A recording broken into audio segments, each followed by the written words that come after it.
भाभी जल्दी कीजिए, अगर हम समय पर स्टेशन नहीं पहुंचे तो ट्रेन निकल जाएगी। हाँ हाँ ननद जी, बस आ गए हम। कितना अच्छा लग रहा है ना जेठानी जी कि दीदी पूरा परिवार एक साथ ट्रेन में ट्रेवल करेगा, और मैं तो सच में बहुत ही एक्साइटेड हूँ। हाँ भाभी, कह तो आप सही रही हो, ट्रेन में बड़ा ही मजा आने वाला है। हम सभी की एक साथ शादी भी हुई और हम यहाँ एक साथ अपने ससुराल विदा भी हो रही हैं। अच्छा चलो चलो, माँ कब से आवाज लगा रही है, अगर हम और ज्यादा लेट हुए तो घर वाले तांडव करने लग जाएंगे।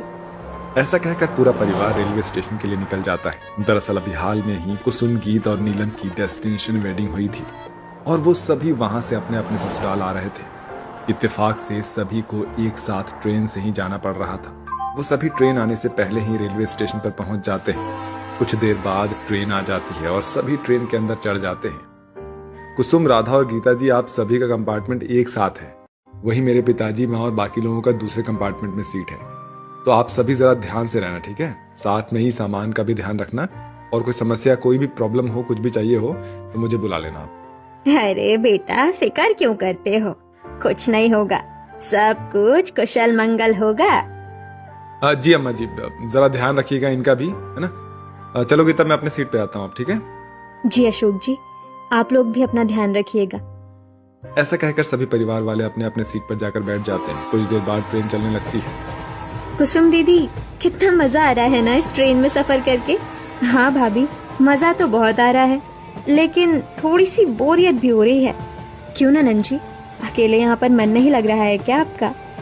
कहीं आपको उनकी याद तो नहीं आ रही है क्या? भाभी, आप भी ये कैसी बातें कर रही हैं? अरे दीदी, अब भला हम आपसे मजाक भी नहीं कर सकती।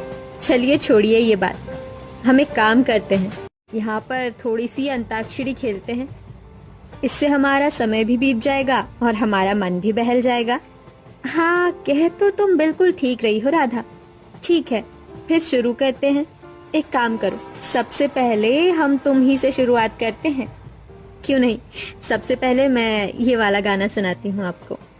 झूठी खाई थी कसम जो निभाई नहीं, हो झूठी खाई थी कसम जो निभाई नहीं, काटी रात मैंने खेतों में तू आई नहीं, हो काटी रात मैंने खेतों में तू आई नहीं।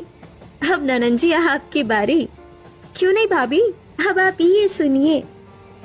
थोड़ी फुर्सत भी मेरी जा कभी बाहों को दीजिए, थोड़ी फुर्सत भी मेरी जा कभी बाहों को दीजिए, आज की रात मजा हुस्न का आँखों से लीजिए, आज की रात मजा हुस्न का आँखों से लीजिए। बहुत खूब ननन जी, अब मैं सुनाती हूँ, अब ये सुनिए। पत्थर है वो मुझे रोक टोक कहते हैं लोग, पर मोम सा है मेरा जानू, नश्तर है वो कहीं दूर दूर गूंजे फितूर, पर बादशाह है मेरा जानू, हो कड़वी है बोली दिल है रंगोली, इसमें पत्थर के लोग कहते हैं, मुझको तो दिखता है इसमें कोई सनम। सच में तुम तीनों ने ही कमाल का गाया।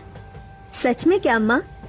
वैसे हम ननंद भाभी हैं तो बड़ी कमाल की, लेकिन अब रहने दीजिए, मुझे थोड़ी सी नींद आ रही है। नींद तो मुझे भी आ रही है। ठीक है, फिर आप दोनों नीचे सो जाओ, मैं ऊपर जाकर लेटती हूँ। मुझे अभी नींद नहीं आ रही है, ऊपर जाकर थोड़ा मोबाइल चलाऊंगी। ठीक है भाभी। बिटिया, मैं भी थोड़ा आराम कर लूं। जब तुम जाग ही रही हो तो क्या तुम अपने सामान के साथ साथ मेरे भी सामान का ध्यान रख लोगी? क्यों नहीं अम्मा जी, आप बेफिक्र रहिए और आराम कीजिए। इसके बाद सभी ट्रेन में अपने अपने सीट पर जाकर आराम करने लगते हैं और ट्रेन अपनी तेज रफ्तार से अपने गंतव्य की ओर बढ़ रही थी। तभी उन्हें किसी के चिल्लाने की आवाज आती है। नहीं नहीं, ये मेरे सुहाग की निशानी है, कम से कम इसे तो छोड़ दो। देती है या फिर रामपुरी चाकू तेरे पेट में घुसा दूं, हैं? ये बात सुनकर गीता अपनी नंद और अपनी देवरानी राधा को उठाती है और उनसे ये सारी बातें साझा करती है। लग रहा है कुसुम दीदी, राधा किस ट्रेन में लुटेरे घुस गए हैं। हमें कुछ न कुछ तो करना होगा। शायद वो अभी दूसरे कंपार्टमेंट में है। हाँ भाभी, आप सही कह रही हो, वो अभी यहाँ आ ही रहे होंगे। मैं काम करती हूँ, पहले पुलिस को इन्फॉर्म कर देती हूँ और आगे देखकर आती हूँ कोई पुलिस या ट्रेन से अधिकारी है या नहीं। जब तक आप सभी मिलजुल कर इस समस्या से निपटना। ठीक है कुसुम दीदी, आप जरा ध्यान से जाइएगा। इसके बाद कुसुम वहाँ से पुलिस या किसी अधिकारी को ढूंढने के लिए निकल जाती है। साथ ही वो पुलिस को इस ट्रेन में चल रहे लूटपाट का विवरण मैसेज कर देती है। कुछ देर बाद गुंडे गीता के कंपार्टमेंट में भी आ जाते हैं। अरे वो बढ़िया, चल निकाल सारा माल। ये तेरी पोटली में क्या रखा है, हैं? चल दे दे हमें, चल। नहीं बेटा, ये मेरी जीवन भर की कमाई है। ये मैं अपने पोती की शादी के लिए ले जा रही हूँ। भगवान के लिए ये मुझसे मत छीनो। अरे ओ बुढ़िया, तू हमें भगवान का वास्ता दे रही है? हमारे लिए भगवान तो सिर्फ पैसा सोना चांदी है, हैं? चल दे दे हमें ये, नहीं तो ये चाकू तेरे हलक से बाहर निकाल दूंगा। इसके बाद वो उन बूढ़ी अम्मा का सारा सामान छीन लेते हैं। अरे तुम दोनों को अलग से बोलना पड़ेगा क्या? अरे भाई थोड़ा आराम से, देख नहीं रहे हो नई नवेली दुल्हन है, बस इन्होंने अपना लहंगा पहनना भूल गई हैं। सही कह रहा है भाई, बिल्कुल, ये दोनों तो रापचिक माल है। कसम से इन्हें देखकर तो मन कर रहा है कि कच्चा ही निकल जाऊं। ध्यान से, कहीं निकलते वक्त तुम्हारे जबड़ा न टूट जाए। हाँ जेठानी जी, बिल्कुल आप सही कह रही हैं। देखने में तो ये दोनों बिल्कुल झींगुर से हैं और बातें देखो कितनी बड़ी बड़ी हाँक रहे हैं। वो दोनों देवरानी और जेठानी उन गुंडों को जानबूझकर गुस्सा दिला रही थी ताकि वो उससे हाथापाई करके उन चाकू को किसी तरह से छीन ले, और शायद उनका ये तरकीब काम भी कर रहा था। अरे भाई ये छम्मक छल्लो तो कुछ ज्यादा ही बोल रही है, लग रहा है इन्हें सबक सिखाना ही पड़ेगा। घुसा दो क्या रामपुर इनके पेट में? हाँ हाँ घुसा दे घुसा दे। एक को इस तरह से तड़पते हुए देखेगी तो दूसरे को खुद ब खुद अकल आ जाएगी। इसके बाद एक गुंडा गीता की तरफ बढ़ने लगता है। जैसे ही वो आगे बढ़ता है तभी राधा उस गुंडे को धक्का दे देती है और उसका चाकू नीचे गिर जाता है। जैसे ही उस गुंडे का दूसरा साथी अपने दोस्त को उठाने के लिए जाता है तभी गीता भी उस पर हमला कर देती है और वो जैसे तैसे करके उन दोनों का चाकू अपने हाथों में ले लेती है और कहती है, अब आया ना भाभी ये ऊंट पहाड़ के नीचे। हाँ बिल्कुल देवरानी जी, अब अम्मा जी एक काम कीजिए, जल्दी से किसी कपड़े या रस्सी से इन दोनों को बांध दीजिए। ननन जी बस पुलिस वालों को लेकर यहाँ आती ही होंगी। इसके बाद वो बूढ़ी अम्मा किसी तरह से उन दोनों गुंडों को बांध देती है। तभी वो दोनों गुंडे उनसे कहते हैं, हमें छोड़ दो, हमें जाने दो। बेशक इस ट्रेन में मतलब लुटा हुआ जो भी माल रखा हमारे पास हम तुमको दे देंगे, मतलब हमें जाने दो, बस हम जाने दो। अरे अम्मा तुम अपना भी सामान रख लेना, बस हमारा हाथ खोल दो और हमें जाने दो यहाँ से। अच्छा, अब अम्मा, पहले तो तू मुझे बुढ़िया बुढ़िया कहता था। मैंने तुझसे कितने बार बोला कि तू मेरा सामान मत ले, तू माना मेरी बात।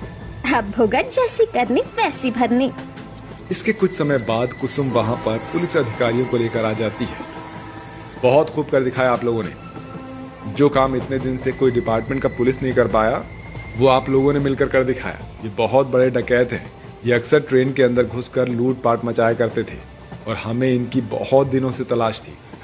हाँ इंस्पेक्टर, मेरी भाभियाँ सच में बहुत ही बहादुर है। बहादुर तो तुम भी हो कुसुम, जो अपनी जान पर खेलकर यहाँ बचते बचाते पुलिस को यहाँ तक लेकर आई हो। अरे अरे भाभी, आप लोग अपने में ही लग गई। अम्मा जी की तारीफ कौन करेगा? अम्मा जी ने भी बहुत ही बहादुरी दिखाई है। हाँ भाभी बिल्कुल।